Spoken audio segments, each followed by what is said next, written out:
Hi AQA students, exciting times. We're back for paper 3. We're getting ready for this crucial exam. No matter how paper 1 and paper 2 have gone, paper 3 is so important.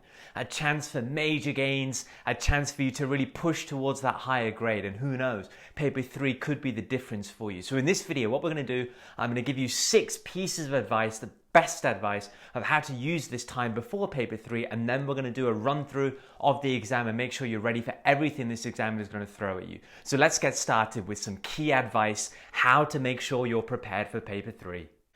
Right, first thing to say, guys, is don't worry about predictions. Predictions are a waste of time for paper 3 completely. So anybody that thinks they know, anybody that's saying something, completely ignore it, because no one knows. There is no way to know at all. I mean, think about last year. Last year's paper 3 was all about OPEC. No one would have thought that at all. And more so, it doesn't matter, because when those essays come in paper 3, they're all going to be linked to the extracts, and literally all your answers are going to be in the extracts. It's a bit different to paper 1 and paper 2. Literally everything is going to be in there, because that's the point of paper 3.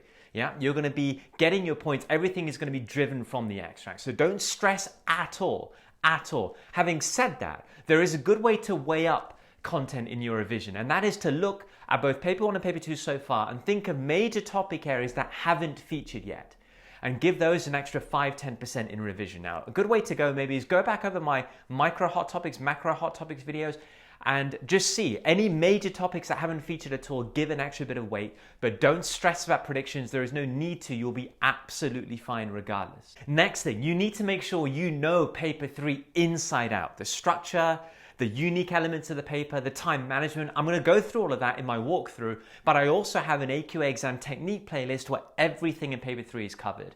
So once this video is watched, you can check that out in detail as well. It's all there for you, and there are lots of videos on the channel to help you with that 25 marker as well. So micro and macro effects coming your way. But you've got to make sure you know this paper inside out, then you know exactly how to revise effectively for the question styles and for the paper that's coming your way. Most important of all, guys, is that you are revising content. That's advice number 3 right there. Content mastery is absolutely fundamental. That's what you've got to be doing every single day up until that paper 3 exam, is nailing your content. And that should be easy because you've got your micro notes for paper 1, you've got your macro notes for paper 2. It should all be there. Happy days for you guys. Tick over that, go over that. Make sure you're watching videos and refreshing yourself with the key material. Should be absolutely fine. But bear in mind, guys, look how paper 1 and paper 2 went.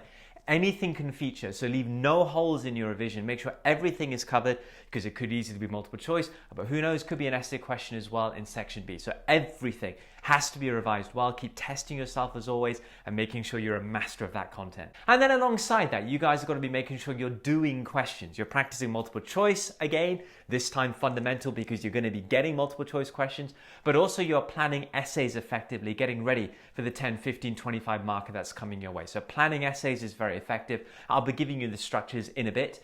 But planning, using extracts well. You guys should know how to use extracts by now, because you've done those kind of questions in paper 1 and paper 2, but planning essays is a very effective way to go as well.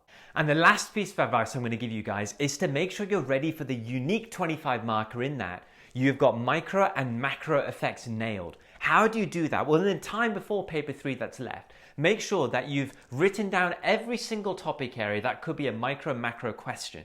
I've covered that on the channel. Go and look at that, go and watch that, and write all those topic areas down, and then literally list micro points, macro points that link to that topic area. That's great to get your brain working in that way, so you can interchange between micro and macro, so that when that 25 marker comes, you know, oh yeah, I can bring that micro point in, that macro point in, I'm good to go. I know exactly where I can write my micro and macro for that given 25 marker. That would be a great exercise to do. Plenty of videos to guide you on the channel with that. Watch those and you'll be absolutely set doing it yourself as well. Let's now go through a run through of this paper 3. Paper 3 is going to be broken down into 2 sections. Section A is going to consist of 30 multiple choice questions, and they can be on anything in the course. That's micro and macro over the 2 years. You see why content mastery is now so important? But these questions, guys, are an absolute breeze. They are a gift from the economics gods. And whenever we get gifts like that, we should take a pause and we should be thankful to the gods for giving us such wonderful gifts. What a chance for you to secure very high marks, as long as your content is nailed, as long as you are practicing these questions. First piece of advice when you're practicing is don't go to external providers of multiple choice questions. Stick to exam board multiple choice practice. That's obviously AQA. The last two paper 3s from the last 2 years, you've got questions there to practice. You've got the 2 specimen papers. Overall, that's 120 questions right there. But you've also got the old course AS AQA multiple choice questions. Great way to go. You've also got OCR, you've got CIE multiple choice questions are great to do. Why stick to exam boards? Because exam boards always write multiple choice questions in the same way, and that means there is technique available if you don't know the answer to still get the correct answer, but only if you stick to exam board multiple choice questions. If you go to external providers, they are not going to be written in the same style as exam boards, and therefore those techniques will not apply. And that's dangerous. You don't want to be doing those questions therefore. So stick to exam boards. That's the way to practice and to make sure you're really good. Even if you're doing the same question many times, no harm in doing that and training your brain. Next thing is watch a key video of mine on the channel, Key Equations and Conditions. That video is great and will set you up for these unique kind of multiple choice questions you can get. Watch that video, take it all in, memorize it, and you'll be very, very good. I've got some great advice for you to make sure you can nail your multiple choice questions. Now obviously if you know the answer, no technique needed, just get the correct answer and move on. However, if you don't know the answer, there is still a way to get the correct answer. Listen to this great bit of advice. First of all, hunt down what the question is actually asking. Now in the example, take a highlighter with you and make sure you can highlight exactly what the question is in the multiple choice. AQA have this horrible habit, especially when there are diagrams involved, tables, charts, of the first few lines just waffling on about what the diagram is showing, what the table is showing. But we have eyes, don't we guys? We have eyes. We can see what the diagram is showing. We can see what the table is, what the chart is. We don't need to read unnecessary information, especially when we have 30 multiple choice questions we have to get through. What a waste of time. So highlight exactly what the question is asking. Your brain will then focus there and you'll be able to then get the correct answer much easier. This piece of advice is fundamental number 2, and that is to know there is always a distractor. An answer which may seem correct but is actually wrong. It's basically there to fool you and to trap you because examiners are horrible people. Alright, knowing there is a distractor and knowing there is a correct answer, that means there are going to be 2 clearly wrong answers. So if you're struggling to get the correct answer, start by eliminating those 2 clear wrong answers. That's going to leave you with a correct answer and a distractor. Now, getting a correct answer from 50-50 is much easier than a 1 in 4. So hopefully once you've eliminated the 2 clear wrong answers, your economic skill can then get you to the correct answer. Now that's a great piece of advice. Third piece of advice for getting multiple choice questions right if you're struggling is to scribble things down. 30 multiple choice questions, none of which will be marked by a human. They'll be marked by a machine. Therefore, you can use the white space, wherever there is white space, in that multiple choice section and scribble things down. Maybe that's a diagram to help you, maybe that's a calculation to help you, maybe that's a formula to help you, a definition, a chain analysis, whatever it might be. Write things down. Allow your brain to process naturally instead of keeping it all in your head. Scribble things down to help you get a process to then get the correct answer. Don't do too much in your head, you will get brain fade the more questions that you do, especially halfway through. So if you're scribbling things down, it'll just help your brain get the correct answer. That's a tip I used when I did multiple choice questions at university and also in my A-level for economics, and man, I never got a question wrong as a result of that. So scribbling things down is the way to go. Next piece of advice, don't be too clever at all. Remember, there's no evaluation on multiple choice, it's just a theory test. So just whatever the question is asking, just theory, whatever theory says, that's the correct answer, alright?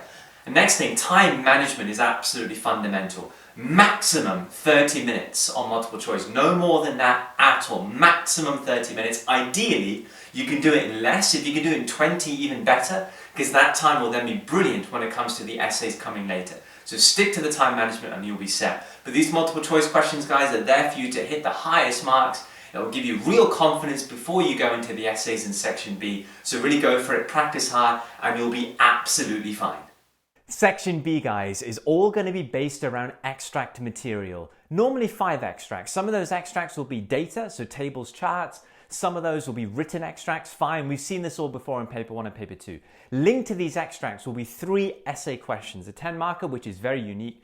A 15 marker, same as always, and a 25 marker, pretty much the same as always, but with one unique element in it.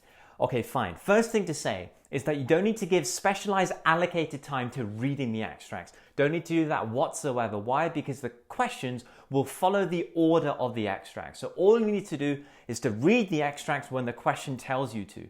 And that will follow the order of the extracts, and that way you'll only read what's necessary to help you answer the question. So good piece of advice there. Let's get into the 10 marker because that is a very unique question. It needs its own practice.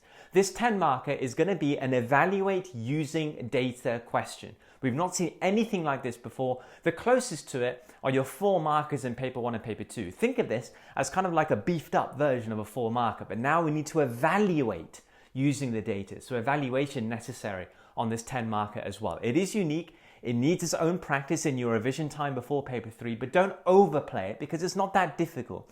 You just need to get used to using data and then evaluating data. Okay, let's go to time management first. You need to give yourself, guys, 20 minutes. 20 minutes to do this 10 marker is absolutely fundamental, and that should be fine. You should have enough time to do that. But yeah, 20 minutes because it does take its own little specialized skill set. In terms of structure, we're looking for definitions to start, so define your key terms. We're looking for 3 points, 3 paragraphs. At the end of each paragraph, some simple evaluation and then a judgment. That's your basic structure. Okay, let's get into the point paragraphs. In the points, you need to make sure you are answering the question referring to data. So in each of your 3 paragraphs, you need to be referring to data. Refer to data, data that helps you answer the question. How could you refer to data? Maybe it's literally quoting something explicitly from the data source. So maybe it's a start point and an end point and you have a trend that helps you answer the question. Maybe it's something in the middle of that data set which helps you answer the question. So a trend specifically in the middle of it. Whatever it might be, maybe it's a high point or a low point which is relevant to help you answering the question. So if it's an explicit reference, fine, as long as it answers the question. Or you could be manipulating the data, doing something with the data, calculating something with the data.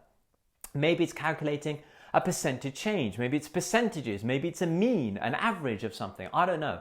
But examiners will like it if it's relevant, if you actually calculate something using the data and then use that as your reference. But whatever it is, refer to the data to help you answer whatever that question is saying. Once you've got your reference point, you've got to think how and why. How does that data reference help you answer the question?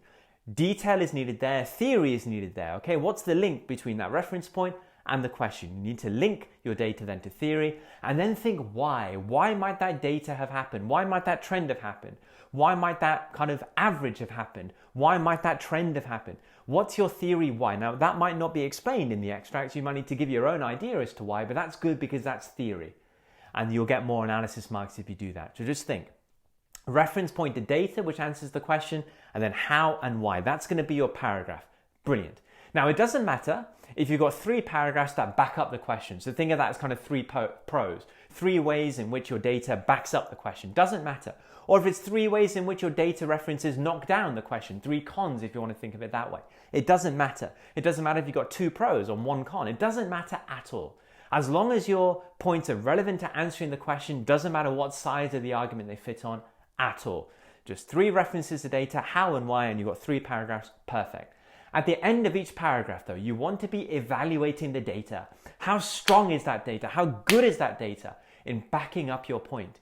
Critique your data, evaluate the data and try and make a judgment call on how good that data is. How do you do that? Well, this is why you need to go to my AQA exam technique playlist. In there, you'll see a load of paper 3 videos, one video in particular that links to 10 markers. Go and get your evaluation points from there. There are some brilliant ways you can evaluate data. For example, looking at the source. For example, looking at the time period of the data. For example, looking at whether other factors might have had a play, questioning correlation causation, saying there is need for more data, whatever it might be, you'll get it all from that video. So go and check that out. Also in that playlist, you'll see videos linked to other questions in paper 3 and my key advice, tons in there. You need to go there and watch all that after this video and get what you need. But be prepared with how you're going to be evaluating data, and you need to be adding on a bit of evaluation after each paragraph, after each point that you make, all right? And then we finish that 10 marker with a final judgment, an overall judgment answering the question. And it's the same 3-point framework as always for a 25 marker. So first of all, what's your answer to the question? Second, justify why, weighing up the data, weighing up the evidence that you have, right? What data is most important that gives you that answer?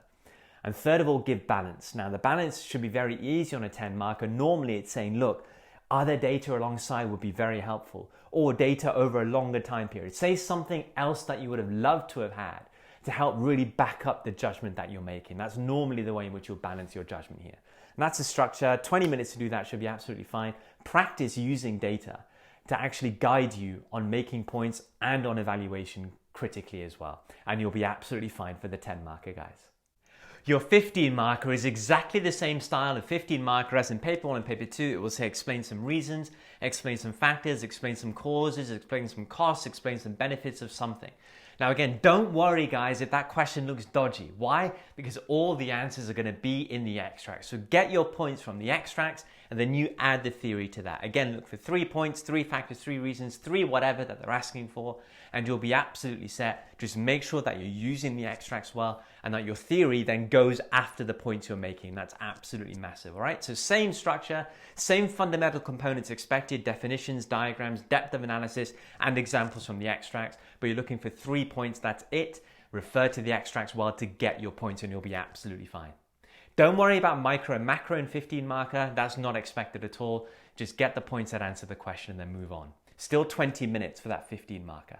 And then we finish with a 25 marker. Again, we're looking for 40 minutes on the 25 marker, just like in paper 1 and paper 2. Exactly the same structure as in paper 1 and paper 2 25 markers. The difference now though, guys, is that examiners will expect some micro and some macro. Now, there are no rules of how much, so don't worry about that.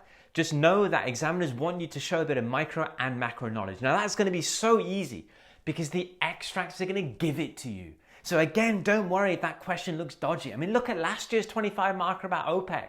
Nobody would have known the answer to that just from their own knowledge. The examiner doesn't expect you to. The examiner doesn't want you to just know the answer.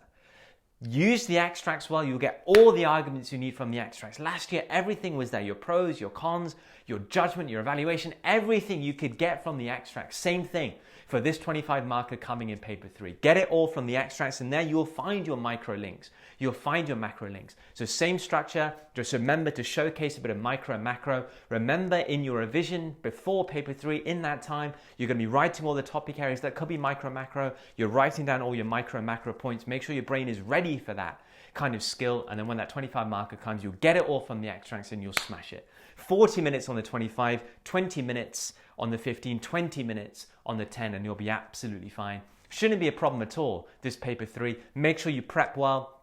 Follow all the advice given in how to use this time before paper 3. Know the paper inside out.